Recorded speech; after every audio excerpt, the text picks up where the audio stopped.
தமிழக வெற்றி கழகத்தை பொறுத்த வரைக்கும் அதில் வந்து ஒற்றை தலைவராக தான் இப்போ எல்லாருக்குமே தெரியுது.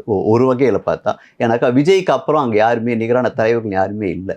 ஆனந்த் இருந்தாலுமே கூட விஜய் மேடையில் இருக்கும்போது ஆனந்த் கீழே தான் இருக்கார். அவர் ரொம்ப வந்து ஒரு முன்னிறுத்தி ஒரு பேச்சாற்றல் வாய்ந்த ஒரு தலைவராக தெரியல. ஆர்கனைசிங் கெப்பாசிட்டி அவருக்கு எந்த அளவுக்கு இருக்குன்றது இன்னும் வெளியே தெரிய வரல. ரசிகர் மன்ற தலைவர் அப்படிங்கிற அந்த அந்த ஒரு இதுலேயே போயிட்டு இருக்காரு அவர்.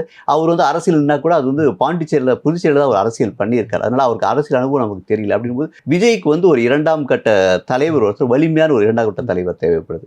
இன்னொரு வகையில் ஒரு ஸ்ட்ராட்டஜிஸ்ட் தேவைப்படுறாங்க. இப்போதைக்கு தமிழக வெற்றி கழகத்துக்கு வந்து ஜான் ஆரோக்கியசாமின்றவர் தான் அந்த ஸ்ட்ராட்டஜிலாம் வகுத்துட்டு இருக்காரு. இருந்தாலும் இன்னும் தீவிரமாக அந்த ஸ்ட்ராட்டஜிலாம் வகுக்கிறதுக்கு ஒரு ஆள் தேவையின் போது வந்து அவருடைய பார்வையில் ஆதவ அர்ஜுனா பட்டிருக்கலாம். ஏன்னா ஆதவ அர்ஜுனா வந்து விடுதலை சிறுத்தைகள் கட்சியில் சேர்ற வரைக்கும் அந்த கட்சிக்கு வந்து உரிய அங்கீகாரம் கிடைக்காம இருந்துச்சு. கடந்த நாடாளுமன்ற தேர்தல், அதாவது இப்போ நடந்ததுக்கு முன்னாடி நடந்த நாடாளுமன்ற தேர்தல் 2 தொகுதியில் விடுதலை சிறுத்தைகள் போட்டிட்டுச்சு. அதில் ஒன்றில் பானை சின்னத்திலையும் ஒன்றில் வந்து உதயசூரியன் சின்னத்தில் போட்டிட்டாங்க. அதில் பானை சின்னத்தில் போட்டிட்டப்போ வந்து ரொம்ப போராடி தான் அவர் திருமாவளவன் ஜெயிச்சிருக்காரு. ஆனால் அந்த கட்சிக்குள்ள ஆதவ அர்ஜுனா வந்ததுக்கப்புறமா அந்த வெல்லும் ஜனநாயக மாநாட்டை மிகப்பெரிய எழுச்சியாக நடத்தினதுக்கப்புறம் தான் அவர் கட்சியில் சேர்ந்தார். அந்த மாநாட்டை நடத்தினதுலேயே முக்கிய பங்கு வந்து ஆதவ அர்ஜுனாவுக்கு இருந்து. அதனால் அவர் கட்சியில் சேர்ந்தப்போ அவர் துணை பொதுச்செயலாளர் பதவியை கொடுத்தாங்க. அந்த பதவி வச்சு அவர் கடுமையாக கட்சிக்காக உழைச்சிருக்காரு.